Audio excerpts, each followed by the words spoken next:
look at, say, Jeff Bezos or even Donald Trump. Well, that's what they do. And everybody knows those guys both live the billionaire lifestyle and have. This is how people make money. I don't care if you have full-time jobs or not, you're retired or not. Do I need to file an updated BOI? I'm getting inconsistent results when I search for this on the internet. What needs to be done?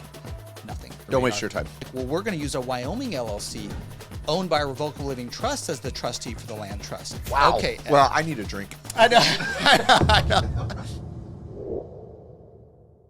Welcome, everyone, to the Main Street Business Podcast. This is Matt Sorensen, joined by the incredible Mark J. Kohler. And we're excited to be with you today because it is open forum. Yeah, I love open forum. In fact, right before the show started here, I was doing a little research to make sure I had the correct answer and strategy. A lot of times you can have the right answer, but just because you can do it doesn't mean you should. There's strategy involved. Yeah. Right? Many people learn that lesson later on in life.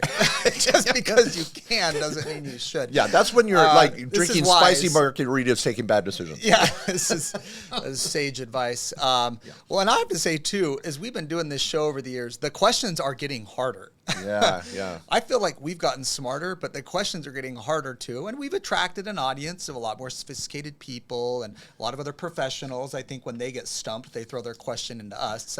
So and we like some of that, too. You know, it's funny you bring that up because Click and Tack, the Car Talk brothers, I forgot the one that passed away a few years ago.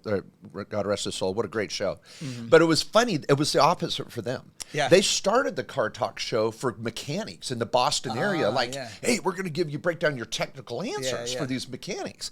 And then they were so freaking funny, the average person started listening to them. And then the show started ending up with, should I buy a car for my 16-year-old? Or why does my car veer to the left? You know, I mean, they're like, you need to rotate your tires, you know?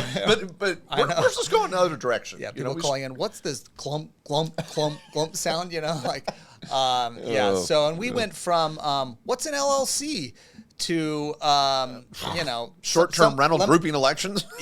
and tax code citations within questions and $1 million numbers inside of these stuff. I mean, so we both got two tricky ones teed up, but I love them. And I'll say this: I think whether you're someone new starting out or whether you're someone experienced down the road, there's a lot of lessons in this. And that's the great thing about those people asking the questions. So I just want to say that. Thank you for the people asking the questions, too. Yes. You can get to mainstreetbusinesspodcast.com. You can submit your question there. We've got a lot of listeners that submit their questions there. Mark and I pick through the ones we think are most helpful for the show, and we all get to learn from it. Yeah. Even Mark and I got to research this stuff, and on this one, I know Mark's got teed up. I'm going to take some notes because I got something to learn on that one. I couldn't answer that one. It's a good one. And sometimes, again, it's just you don't know what you don't know. And so it's fun to listen to the show because you're like, holy crap, I didn't even think to ask that. Yeah. And it's wonderful. So we want to say thank you. We really love what we do, and it's a lot of fun. Okay, well, I guess I have it teed up. Should we go? Yeah, let's do it. Okay, so this is from Beasley 11 days ago. Said, thank you for your show, your mission to help small business in their American dreams, Mark and Matt. So thank you so much for that. So, all right, so he's asking about short-term rentals and this loophole. We could spend a whole hour on that, but there is a loophole. If you buy a short-term rental, you don't have to be a real estate professional to take losses from that short-term rental with accelerated depreciation. That's kind of the goal. And short-term rentals can cash flow better than a long-term rental, but then you also have more seasonal risk and a little more involvement, obviously, with people checking it out. So there's pros and cons. Some people love the short-term rental strategy, some don't. But from a tax perspective, you can unlock some great write-offs versus the long-term rental where you need to prove real estate professional, you or your spouse. Okay, so with that in mind, he says, is the Section 469-4 grouping election allowed for multiple short-term rentals to be considered one activity? Then he says, tongue-in-cheek, after reading the books, it looks like short-term rentals, properties with average rental days of 7 or less, do not qualify for grouping under rental activities. So he's kind of like, come on, does this work or not? Because I don't think it does. To overcome this hurdle, it looks like short-term rentals must qualify as a trade or business to be grouped together. There aren't too many places where trade or business is unequivocally unequivocally defined. And then going back to the question, do short-term rentals qualify as a trade or business to be eligible for grouping? All right, so this is a very technical question. We can talk about it in length, but let me just answer it directly and say this. The 469-9 election is what real estate professionals use to group long-term rentals, qualify for material participation, and then take losses against their ordinary income. If you're a real estate professional, that's when you would use the 469-9 election. Very common. You group your rentals together, boom, bada bang.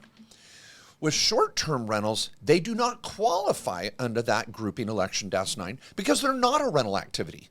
Because you have average stay of less than 7 days, which is what you want to qualify for the short-term rental loophole.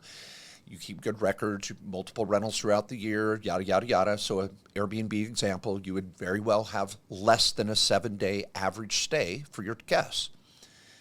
Well, then you go over to the 469-4 election. And yes, you can't, this is one of these, you can, but should you? But you can, under the 469-4 election, group your short-term rentals because they are qualifying as a trade or business group. They are not rental property under the code because less than 7-day rental makes them a hotel. It kind of puts them in that classification. I'm doing a Airbnb or a bed and breakfast. That's not a rental. In the eyes of the code, rentals are long-term. So anyway, you would use 469-4. Realize that you're not a rental activity and that you're grouping as a trade or business.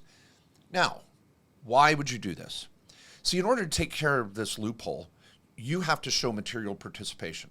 So you'd put in 100 hours of work throughout a period of time to get this property ready for short-term rental. Now, Patty and I did this last year. Matt has a short-term rental. We have 2 or 3 now. We love these. I like to throw in a tool belt, go get this thing ready to go. That's how I relax in the evening. I put in my 100 hours. Now I qualify for the loophole. Don't have to be a real estate professional.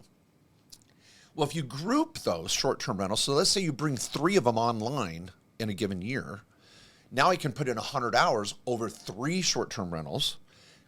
I make the material participation, bang, I'm in. So if you don't have the time to put all that time into one short-term rental, or it doesn't need that much time, that would be the year when you bring it on board to say, I'm going to do a twofer. I'm going to bring 2 short-term rentals on, group them, qualify under the material participation, do the -4. The problem is you turn it into a long-term rental next year. Okay, now you have to undo the grouping. Now you are a rental activity. These are irrevocable elections. So now you have to get permission from the IRS to unelect the group as a -4. Not fun and complicated. So understanding, this is why working with the tax advisor is so important, because they're going to ask, what's your long-term play here? Are you just going to go harvest these write-offs in year 1 and then turn around and make it a long-term rental? Or are you really building a portfolio of short-term rentals? And remember, grouping is really so that you can get those losses unlocked. Well, once you harvest all the losses in year 1, short-term rentals cash flow. That's the whole goal of a short-term rental. Long-term rentals, you've got negative loss, you've got write-offs, but break-even cash flow are a little better. Short-term rentals, you better be cash flowing. So you normally don't want to group the short-term rentals, even though you can. You got to think, what's my long-term play here? So anyway, I hope that answers your question, Beasley, and opens a whole new world for some of you as well. Make sure you think long and about the long play of when you do a short-term rental. I know that sounds counterintuitive, but play on words. But that's where it's at. And I love the long-term strategy and the short-term strategy. They're both could be grouped, but under different code sections for different reasons. Understand why. Awesome. See, that's why you get on this show, Wow. You learn some of the tricks there, because there's nuance to this. And that's why the tax code is, tens of thousands of pages, and why even Congress itself doesn't even understand what the hell it is. So, but it also provides value for us as tax lawyers to help you and find the loopholes so you can go right through them. Yeah, exactly. All right. Andrew's got a great question here. He said, appreciate your podcast. Huge fan of both of you on YouTube and otherwise. I have a commercial office unit in a pass-through LLC that my S-Corp rents. And since COVID, the office commercial market in my area took a near 50% decline. Fortunately, my other investments have been great, but you can't win them all. All right, I love your But he rents it to himself. Yes, rents to his own. Oh, this is S-Corp. dash 4. Yeah. We're back to dash 4. He's not even in that lane right now, what he's asking here, because Okay. he's got an investment question more than anything, and kind of like, what do I do? He's got some other great tax questions here too. He said, is there an angle that I can use other than selling for a loss, or perhaps a 1031 exchange? Hope and hold depreciation comes back. He says not likely all the way back. He bought it at $1.6 million. He has a $1 million mortgage. And while I pay rent to myself and can afford it, I don't need the office since we are now mostly remote, and could unload it at a loss or 1031 exchange. You wouldn't want a 1031 Okay, how much exchange did he loss. buy it for? 1.6. 1.6, and he's got a $1 million mortgage. And he says the value's gone down 50%, so it's Wow. $800,000 value. Wow. Okay, so he's upside down on it $200K with the mortgage. He says, just looking for ideas. I could rent it to someone else, but it would be a $4,000 a month deficit. Ooh. If I move out and rent it, I'm doing a cost seg on it to get something out of it, but can't think of anything else. While I'm operating my business, I'm fine just renting it from my S-Corp and holding it, but is there a way to unload it? I would prefer it. I got a great idea. Okay, and by the way, do not do cost seg until you resolve this, because if you do cost seg now, you're going to have to recapture when you do sell. stuck So on stay it. away. Yeah. Stay away from cost seg until you figure this out. I want to hear it. Okay. You have a decision, and we've talked about this for Yeah, years. oh, we've Mark done, and yeah, I, what to on do with the problem property. What to do with the problem property. This could be your single-family rental. This could be the Yes. property you're renting from yourself. Now, it's a little nuance here that your business is renting for it. I think I got a good solution. We'll see. Okay. I'll let Mark comment if it sucks or not. And then, Andrew, This will be good. you decide for yourself. Okay. Generally, when we're looking at a property is like, does it have equity? And is it negative cash flow? If you hit both those buckets where you're upside down on it and it's negative cash flow, we're in the column of maybe you should sell this. Let's get out from under it, because you could be throwing good money at bad. You're throwing money into this, and this is your single family rental. Okay, now, can I say what everybody Matt's saying here is there's two issues. Sometimes we have clients that are upside down equity, but they still break even cash flow. Yeah. Or some people are at negative cash flow, but they have equity. Okay, those are different issues. Yeah. This double whammy. Yeah, he's got the double whammy, which it's upside down, and it's negative cash flow. And that's really the driver, is the negative cash flow, because there's a cost every month Andrew's incurring here of continuing to hold this investment property, this rental property. Now, the nuance here is that he is the tenant renting too, and when he's paying the rent, it's an expense. Okay, when his S-Corp is paying it, he's expensing the rent from his S-Corp. Now, he's saying, well, I could leave that as the tenant and get someone else in there, and he's probably paying enough rent right now to cover the mortgage and to break even on the property, right? But that's still costing his business, which could otherwise be profit, right? So let's say you're paying $10K a month, Andrew. I don't know what you're paying a month. And if you rented it to someone else, it'd be $6K a month. $6K. So you're upside down 4. If you rent to someone else, your S-Corp pays 10, and you take care of the mortgage. Okay, like it. I'm following. On with 10. Now we're like, okay, well, you're expensing 10.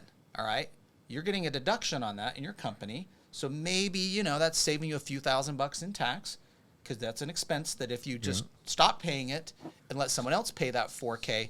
Now you're coming out of pocket $6,000, okay, which is not great, and that's going to be a passive loss. I've got 2 more ideas too. This is good. Keep going. Here's what I would do. Since your company is already leasing it from your LLC, your S-Corp, I would keep that.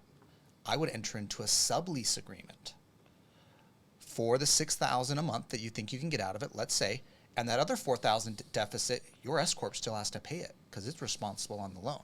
So now you're breaking even on the property still, and you're getting subsidized rent from the subtenant because they're actually going to use the property because you're like, we don't need it.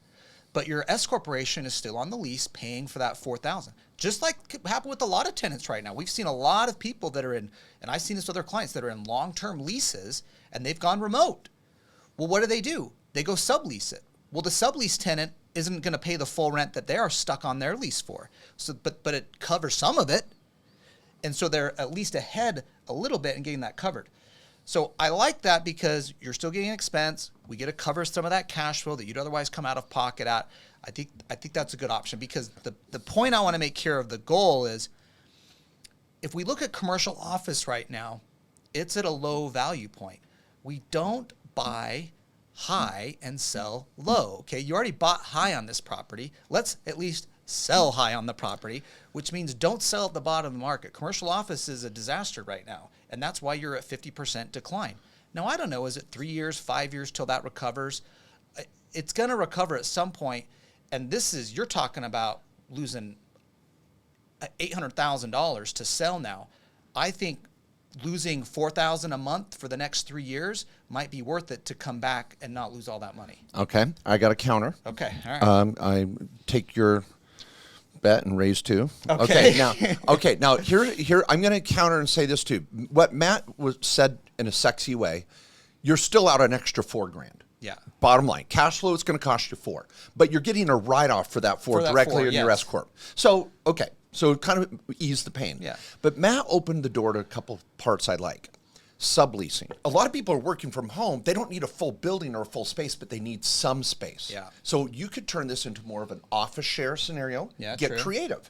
Like, see if you could bifurcate or, subdivide the property into subleasing spaces where people are willing to pay more per foot for a smaller space, and maybe you mitigate that $4,000 to $2,000. Just with some more creative leasing ideas. Don't know what the building looks like. Number 2, you said he's going to lose $800,000. That's sunk cost. He bought it for 1.6. He's got $1 million mortgage. If he sold it for 800 now, because that's what he said it's worth, his loss is really 200.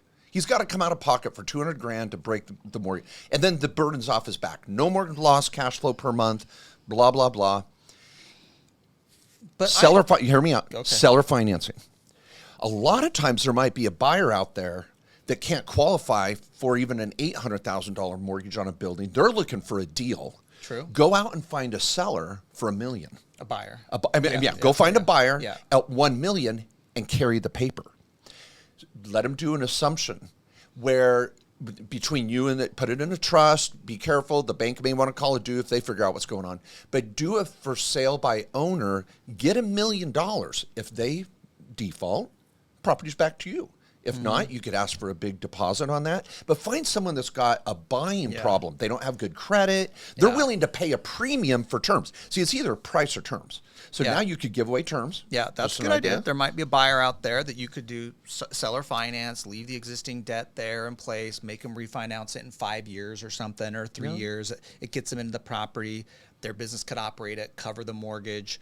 That could be a good option. Here, for me, I'm just thinking of like, this is an investment asset for Andrew, and I just think, even though that there's sunk cost in what he put down to get the property with the mortgage, I just think, and this is, this isn't investment advice. I don't freaking know, but I'm just saying, what is your cost to carry this? If it's $4,000 a month, $48,000 a year, to try and get through the next 3 to 5 years for $800,000 to get back to where you were. So you might be at $200K. I'm just saying that could be worth it. So you got to run the numbers. I don't know. For me, that's probably what I would do. But now you might be like, Matt, you're crazy. It's going to be 10 years before that gets back to what I bought it for. But even so, are you still ahead? You might be, even if it's 10 years. Yeah, I'm going to read into it's not $80K. Okay, I got one more idea. This is super fun. I got one more idea. You'll like this one too. But let me say, back on to Matt's point though, let's see, a property went down 50% in value. That's pretty significant. It's happening in commercial office. No, it's happening in commercial office. It is happening with commercial across the country, but still, when a property goes down 20%, okay, 4 or 5 years from now, I can get back to square one or more. But 50%? I'd really like to see what the development plans are in the area, what the city's doing, the county, or wherever it's at, because you've got to see something big happen to see if that type of reduction get made up for in some appreciation maybe. I don't know. Big deal. Okay, here's my last option. Okay. Condominiumize. Ooh. How big is this? We don't know the size of the building or the layout, but Matt and I have purchased condominium pieces of a commercial building. Yeah, twice. So, if you haven't heard about this, so let's say you've got this commercial building and say if he's getting, I don't know, let's say it's 5,000 square feet. Well, throwing in 4 more doors, you could carve this up into 5 1,000 square foot spaces. And now you could, with the proper, it'd take you 6 months or so at least, probably working with the city or county. But now all of a sudden you've got 5 units you can sell rather than 1 unit. and all of a sudden you get back to a 1 or 1.2 million value. Because people still need commercial, they just don't need as much. Yeah. So if you could carve this up into commercial condominium space, I talked to a realtor. Go find out what's in the market right now for commercial condominium space at a fifth of what you've got, or a fourth, or whatever, and start going, talk to a real estate lawyer and go, how much would it cost me to carve this up? And then what would I get on the sales price? I mean, within a half a day of analysis, you'd find out if the idea is workable. Yeah, it's called a condo conversion. You can go apartment buildings to condominiums, apartment units. Sometimes those are a little more tricky, going from apartment, to a condominium for individuals, but going office to condominium is a lot easier because it's just commercial office zoned either way. Yeah. And so you just got to make sure the building's big enough. Maybe you can get 1,000 square foot units and break it up, because you definitely could, there's a lot more buyers in that small business space for 1,000 square feet than there might be for 10. We don't know how big your space is here. So a couple options to get creative there. And but tricky. I know there's a lot of people in this situation. There's definitely distress in the commercial market. The rest of real estate seems to be doing okay, not in the dumpster. But okay, he had a few questions on this. We're going to stick with him, huh? Yeah, okay, he said, okay. yeah, a couple They're good. He said, what if good. I sold to my self-directed IRA? Is there anything there? No, you can't do that because you can't sell from you personally or your own LLC to your IRA. That's called a prohibited transaction. By the way, we have our Directed IRA podcast, our sister podcast, Mark and I both do every week. We're getting all the rules on how to use your IRA to buy real estate and private assets, private companies, startups, crypto. It's awesome. That's what we do at our company, Directed IRA. But not a solution here, Andrew. Your IRA could buy other real estate, but it can't buy real estate from you. Yeah. And I guess you some other questions here, but Andrew, you might just need to consult on some of these other questions. I mean, a 1031 on a loss of a property, that's not really a strategy. No. You do that for the gains. Yeah. We also asked about simple IRAs.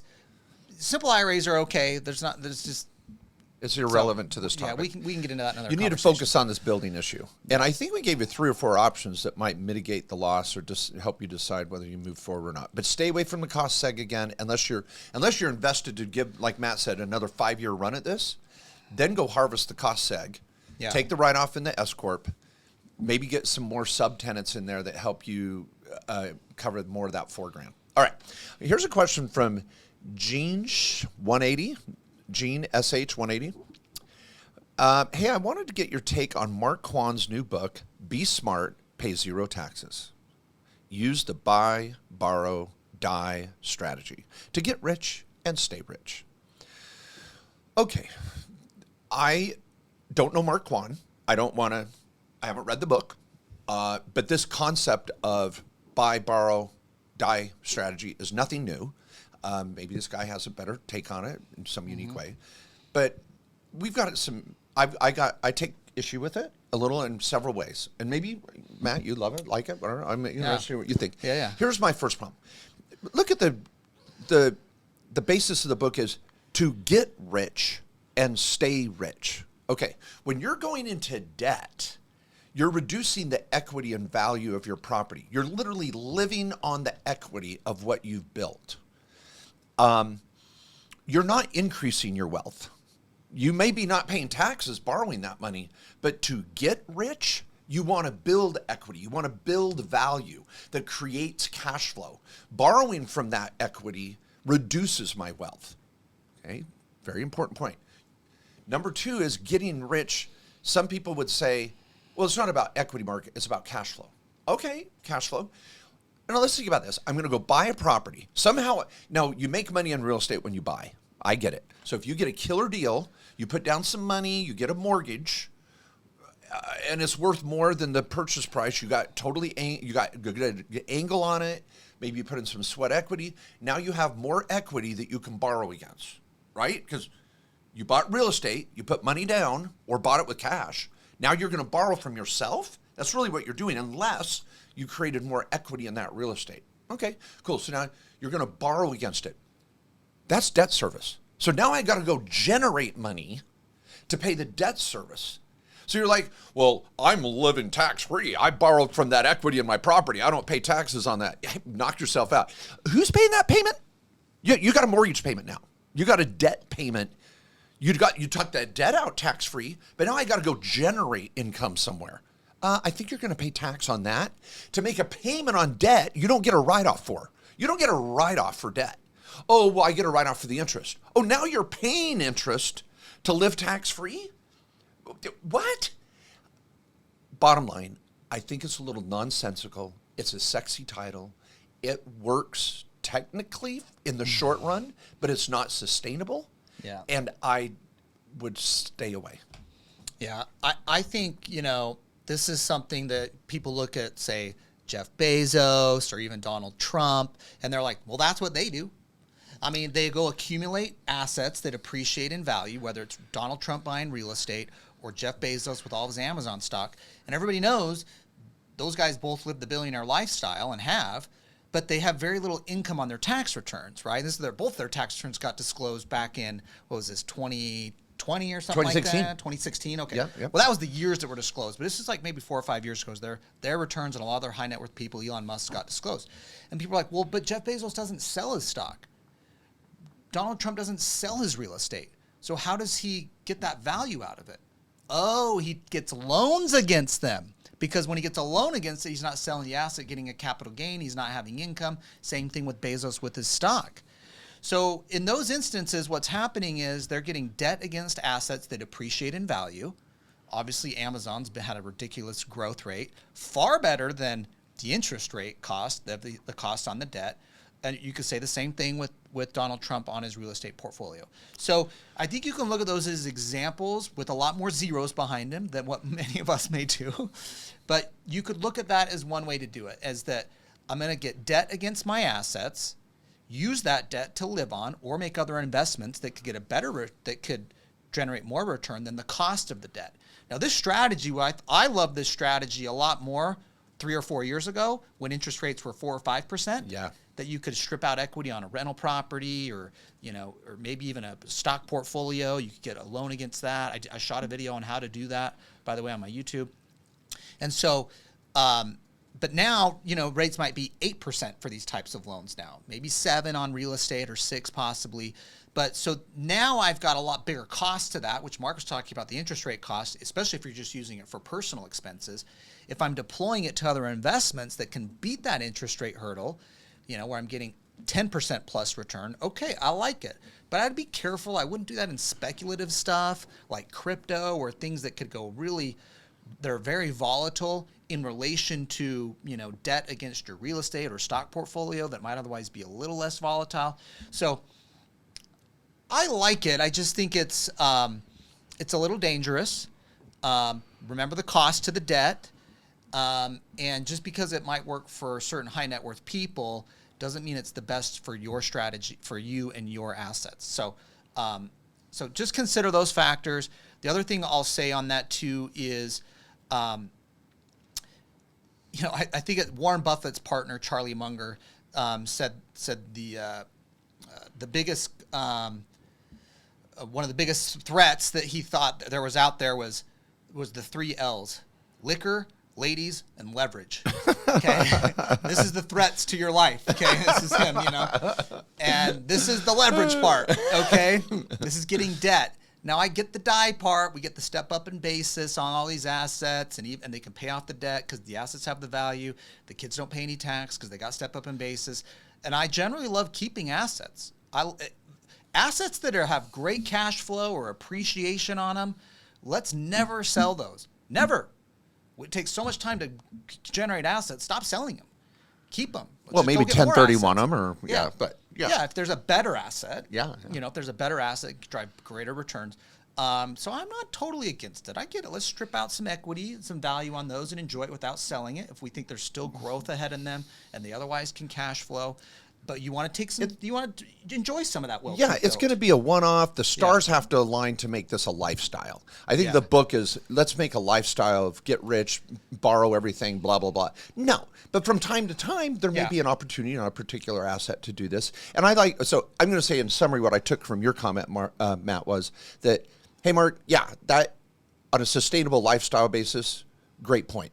But there are going to be those isolated instances where borrowing from an asset where the debt service and the situation allows for some tax-free income. And I like that. Those times can arrive. Okay, man, it's your turn. You got to give us a BOI question. Yeah, I got a BOI one, This will be short order. And remember, the BOI reporting requirement is no more. Okay, this filing you had to send to the federal government saying who owns 25% or more of your LLC or corporation or who's in substantial control, that's gone. The Treasury Department back on March 2nd, 2025 was like, you don't need to file this anymore. We're not enforcing it. We're going into rulemaking on it, try and limit it. So let's get into... what's the question about it? They just said... Yeah, he said, I created a corporation last year and filed my BOI report. This year, I plan to close the corporation. Do I need to file an updated BOI? I'm getting inconsistent results when I search for this on the internet. I looked at the FinCEN website, and I don't see where it includes dissolved companies.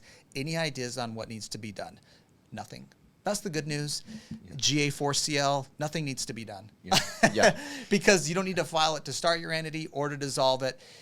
And I won't even get into what you would need to do if BOIs come back into case, because for small business, this is just not going to need to be on your radar. Don't waste your time. Don't stress about it. Okay. And everyone else, setting up new LLCs or corporations, or you may have done a BOI, or you never did the BOI, you're waiting to the last minute, don't worry about it. It's off the agenda. Stay tuned. We'll let you know if this gets brought back from life, somehow resuscitated, but I think that's not likely. Yep.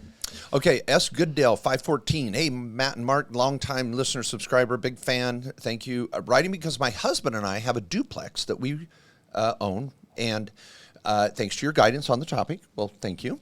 And she says, our kids do the raking and shoveling in order to justify their contributions into Roth IRAs. So they're paying their kids to work in the business. It sounds like they're under age 18. Love it. My husband's a high school teacher. We are hoping to take some time off this summer to visit some national parks. Love it. I understand from listening to your content that we might be able to write off some of this as a family board meeting. However, the rental is not a business as such. We'll come back to that. This is to say we both have full-time jobs such that neither is a real estate professional. Okay. Interesting comments. My questions are, 1, can we still write off our trip? 2, what percentage? For what worth will we'll spend about $10K. What steps are required to justify this? I assume we need to establish an LLC, put the deed and the property and mortgage in the name of the LLC, and list all the family members, minors as members, are they must do, da-da-da-da-da. Okay. S. Gooddale, this is huge. And for everybody listening, we've got to, again, dispel some misunderstandings here. And I'm talk with all loving care for you. First of all, this is a freaking business. People, when you have a rental property, it's a business. I don't care if you have full-time jobs or not, you're retired or not, you have no other full-time job or not. A rental property is a business. Own it as such. And that's okay. You can write off home office and any expense related thereto, cell phones and office supplies and tools and costs of managing the property, blah, blah, blah. Then she says, and said, neither of us is a real estate professional. Doesn't matter. I don't care if you're a real estate professional, still treat it as a business. And if you have losses, you're going to carry them forward. You're going to use them someday when you sell that property. Some people are like, well, I'm not a real estate professional. I can't write everything off. No, you can write it off. It's just going to be delayed gratification. So don't worry about being a real estate professional. I own rental property, and I'm not a real estate professional. Doesn't mean I don't write off anything and everything I can related to that. Okay. Then they say, we understand we can do a board meeting, and we want to write off her trip. Then she said, we'll come back to that. Then she says, the steps, what are the steps to this? Oh my gosh. So bless your heart. She says, I assume that we need to establish an LLC and put the deed to the property and the mortgage in the name of the LLC. Okay, we've got a lot more podcasts to listen to ours, but first of all, you need an LLC anyway, girl. You've got to have an LLC for this rental property. Heaven forbid there's a problem with these 2 tenants in this duplex and they sue you personally. Oh my gosh, and your kids are working on the property on occasion with you? Even more risk. Get this thing in a freaking LLC. It has nothing to do with the write-off as a board, family board or any other write-off. You need an LLC anyway. And yes, you'll transfer the deed. And no, you're not going to worry about the mortgage. Everyone out there, do not worry about the mortgage company when you transfer a rental to an LLC. There's no due on sale clause. They do not care. They've already sold your mortgage. Just do it. get that property into a LLC. In 25 years, we've had 2 clients that had a problem with the bank when they transferred their property into an LLC. And it's because they went into the bank and asked if they could do it. And then the bank had, DEFCON 3 trying to figure out if they didn't even know what you were talking about. Just do it. It's not a big deal. You need the asset protection. The kids, finally, would never be members of your LLC. Parents, never put your kids as owners of the LLC. They're going to be on the board of advisors. It's going to be in the operating agreement. When you set up an LLC at our office, our team will walk you through it. There's so much to say here. I'm talking fast. I'm sorry. But okay, so get an LLC. Don't make your kids members. Get a board of advisors set up. Now talking about your trip. Okay. A board trip is going to be a one-day experience. I don't see national park travel as a one-day experience. These are young children, from what I can surmise. I would probably stay away from the board deduction at this level. I don't have all the facts, but something smells a little odd. And as the kids get older and they're teenagers and you got a second rental property and they're engaged in the conversation and they're old enough to handle it, you have a weekend away. You have a real structured board meeting. They're going to be on payroll, which is one of the qualifications. They already are on payroll. They're under age 18, which doesn't mean they need a W-2 either. Under Circular 230, they're still employees. So it qualifies that they're employees. It qualifies for a trip, but really is it a board meeting when you're sitting around the campfire with 2 8-year-olds? I don't think so. So be careful. I don't know all your facts, but get an LLC set up and then talk to one of our attorneys when you're setting up the LLC about some of these questions that I brought up, and you will love it. Whew. Mouthful, sorry. Whew, yeah, you went fast and furious on that one. I wanted to get through that. I know this. I got one too. It's got a lot I want to say. Okay, you go fast. Talk fast. I'll follow you. All right. Okay, this one's from Ed. Ed says, "Hi, Mark and Matt. I'm working with my wife Vivian on purchasing her first property using our new self-directed IRA LLC. This subject property is located in Illinois, and it's a cash purchase. And now, by the way, this is about a self-directed IRA LLC, but this could be anybody's LLC buying a rental property. Really, the question Ed's getting at here. He said, we'd like to take title in the land trust for added anonymity and protections. Can you advise how to do this without causing problems? From our limited understanding, once in the trust, the home becomes the personal property of the beneficiary, the LLC, and only a separate named person entity is recorded as the trustee. Anonymity is created because her LLC won't be recorded anywhere except in the non-filed trust documents. We plan to use a Wyoming LLC created by our revocable living trust as the trustee for the land trust. Is this a disqualified entity? How do we work around it?" Wow. Okay. Well, I need a drink. I know. I know. You can see why I picked this one. All right. Okay, Ed. Let me just say this. Okay, we are not a fan of land trusts. Okay, a land trust is a big nothing burger. There is no protection. Maybe anonymity. It's something. Okay, I'm cracking. But you're gonna get that land trust. You're gonna be like, "Where's the beef? Okay. Yeah. Where's the burger? Where's the asset protection?" You've been listening to someone crazy. Other people we know like to use land trusts. We don't. I would never use it for myself, okay? As a lawyer doing this. If we could sell it to you, we would. Trust me, I'd love to sell you these land trusts and add on more costs and everything. It's just a big nothing burger. And okay, all right. Now, here's what I would do, Ed. If you're because let me say this. A land trust gives zero asset protection. Stop thinking there's asset protections or other protections. There is anonymity. There's anonymity, but there's a huge flaw to it. The anonymity is we're going to put the trust on the deed to the property. That way it's not the LLC, so no one will look up who owns the LLC with the state. Some states disclose who's the manager or owner. I'm going to come back to that because I got a better workaround for you, Ed. But the issue here is, well, the trust has no asset protection, but maybe there's anonymity. Here's the flaw. You have to list someone as the trustee of the trust on the deed. Are you going to be the trustee of the trust? In your example here, you were like, well, we're going to use a Wyoming LLC owned by a revocable living trust as the trustee for the land trust. Ed, let me just make this easier for you. Do the Illinois LLC that's going to own the Illinois property and use a Wyoming LLC that you also are that's the manager of the Illinois LLC. And then no one knows who owns it. Someone's looked up that Illinois LLC that's on title to the property. They're going to see a Wyoming LLC as the manager. They're going to go look at Wyoming to see who owns that LLC. And if you set it up properly, which you can do in our firm, KQS Lawyers, we're not going to list you at Wyoming because you don't have to. That way you get the anonymity, you have the asset protection from the LLC, you save yourself the cost and headache and the stupid madness of a land trust. Yeah, which are sold all over Illinois and Florida. By the way, I got a better one. Illinois is a state that actually does have a land trust statute, but it's still smoke and mirrors. It's like a belt and suspenders. You don't need it, okay? The LLC, every state's LLC has the whole purpose of it is limited liability company. Something happens on the property, they're stuck at the LLC. They can't sue you anyways. Adding a trust in the mix doesn't give you anything more than you already have. And here's another option, and we were talking about this the other day at dinner, lunch, breakfast, whatever, is set up the Wyoming LLC, register it foreign in Illinois, and make it the member manager. So get rid of the whole Illinois LLC and just use the Wyoming as the owner and the manager for some additional. Yeah, sometimes on that foreign registration, Illinois might say, who's the manager. So you might. But you make the Wyoming the manager too. Yeah, that's why I like just doing the Illinois LLC and have your separate Wyoming entity be the manager. I'm not opposed to that. Yeah. If you. Okay, sorry, for anybody out there, they already have an Illinois LLC. Yeah. So this is the workaround. Yeah. If you didn't have any LLC at all, you could maybe pull it off with one LLC with a foreign registration. Possibly. Yeah. Possibly. I don't know Illinois where on the foreign registration you need to be listed as manager or not. Which if the case, then you need the Wyoming LLC for privacy to just the Wyoming LLC as the manager. Lots of good stuff. Meet with one of our lawyers and get it done right and avoid the land trust. Damn it.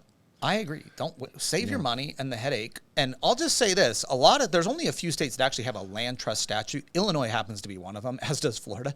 But I've unwound many of them in Arizona, where I've had a client that owns property in a land trust, and the title company won't close it. The title company's like, "We will not issue a title policy on this. What the hell is this?" And it's a land trust. They're like, "Yeah, what is that?" Well, they have them in Illinois and Florida. That's not where you are. And they're like, well, so what is it? Well, it's just a regular trust then, a revocable living trust. No, it's not. It doesn't follow the conventions of it. You can't list a company as a beneficiary on a revocable living trust. There's all these flaws in it. I've had to unwind them, had clients pay tens of thousands of dollars because they couldn't even sell the damn property out of a land trust. So just be wary of them. It's kind of an oversold strategy. We just love the LLC. Every state's got it. Yeah. There's other ways you can get privacy.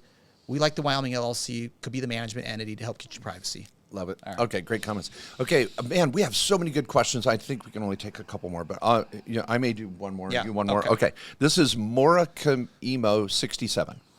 Says, I am new to this. Just created an LLC and filed for S-Corp.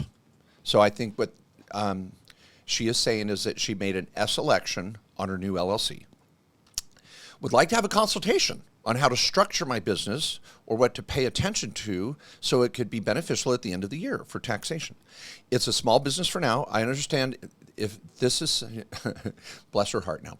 I understand if this is something you would not be interested in helping me with since you probably only take care of big shots. I watched your video and found it interesting. I am willing to pay a fee since nothing is for free. Thank you. Let me know if you can give some advice to someone new and let's say has not a lot of knowledge about this. Joanna. And thank you, Joanna, for being courageous and sometimes throwing yourself out there and asking these questions that seemingly are embarrassing or hard and you don't know what you don't know. And I am so grateful for this message. And now I am not even taking care of big shots, let alone little shots or middle shots. I am trying to take care of our team. We have such a big team. And Matt and I do more administration with our group and marketing and education and teaching and training internally and externally. We found that we can create more of us doing that rather than doing one-on-one consultations. So we would love to work with you. But even big shots, we're a great first date. You can meet with us, and then we're busy. So we'd rather you work with our team members who are going to be there to respond the next day and the day after and the day after. And they all are trained by Matt and I every day of the week. So any of you listening, please know that our team of in the tax law arena with our law firm, or if you need a tax pro in our Main Street Tax Pro program, or even doing your directed IRA at the trust company, we've got team members that are really better than us in the day-to-day, get it done, get it out the door effort. So thank you for that compliment that you'd like to work with us. Now, on this note, any of you out there setting up a new entity and making an S election, you've got to get up to speed on this. So Joanna, I love it. We've got podcasts on the S-Corp over and over again. We have over 600 podcasts now, I think, millions of downloads. Matt's got some great YouTube videos on this. I have great YouTube videos on this. A chapter in my book, The Tax and Legal Playbook.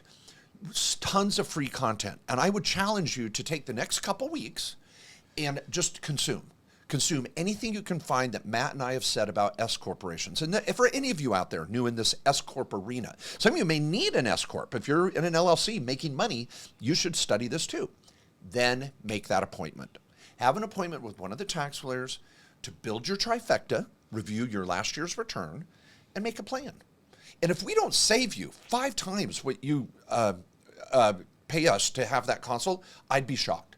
Their goal is to identify savings for you, create a plan, talk about the relationship, that we're not going anywhere, and we want to be here every year to tune it up. We're like the orthodontist, tightening the braces. We'll get you with the tax pro that can be there as doing the regular work on the compliance and giving you ongoing tax support, and we're there for the heavy lifting. So please make an appointment. You don't have to work with me or Matt.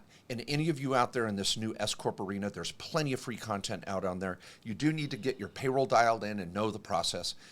But this is more of a practice answer, but I think it's helpful. Yeah, that was great.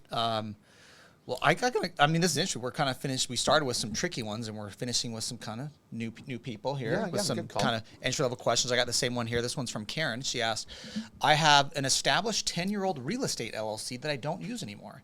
Can I convert that LLC, established to do real estate fix and flips, to a small business that does a different service? I sew quilts and would like to run the sales through a business to be legitimate. All right. Great question, Karen. Yes.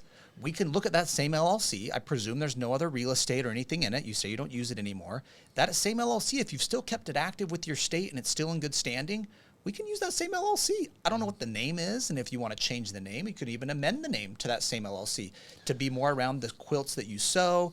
Keep it generic. Yeah, keep it generic. You could be, Karen Enterprises, whatever, So, absolutely. So we can look at just using that existing LLC, maybe make some amendments. We do something called a cleanup. A lot of clients have LLCs laying around. They're like, all right, I haven't used it, or I set it up online and did it myself, and I know I jacked it up. Can you guys fix it for me? That's called a cleanup at our law firm, KKOS Lawyers. We'd love to help you with that. We can clean it up, use that existing LLC. Now, sometimes we'll look at that and say, ooh, Karen, this is in California. You haven't paid the franchise tax on that LLC for 5 years. You owe $7,000 with fees and penalties. Let's not use that LLC. Let's just start a new one. Walk away. Let that LLC and those fees die over there. Let's just start fresh. It might be another state that's $500 in old fees you haven't been paying to the state. I don't know. So we want to probably look that up quick to make a determination there, and you might know that already. So that's the other consideration, because sometimes we'll just say, Karen, let's just start over. Let's just dissolve that out and start a new fresh LLC, depending on how much work we got to do. But if otherwise it's in good standing and you're just like, let's just amend the name, don't worry about it. Even if you put on the purpose of the LLC, the purpose of the LLC with the state was to do real estate. When we set up LLCs, we usually say the purpose is to do X, which it might be real estate, maybe it's a construction business, you're consulting, whatever. And then we say, and any other lawful service. So that this catch-all to say, I'm doing this, but this LLC can also do whatever the hell I want. Mm-hmm. And so we want to look at the purpose too. We might amend that if you're changing the name too. So just a few considerations there, but possible to just work with that same LLC, Karen. And I want to say a final word about Karen too, and maybe open up your vision, all of you out there, if you haven't caught this concept yet. Karen says she's going to do quilts.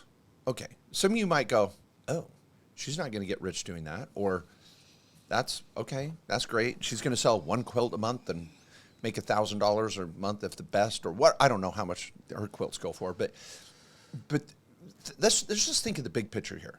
She takes that LLC, she reframes it, cleans it up, and it's not just about making quilts. It could be about selling material to make quilts. It could be selling education online at night of how to make quilts. It could be an affiliate marketer for other quilt companies.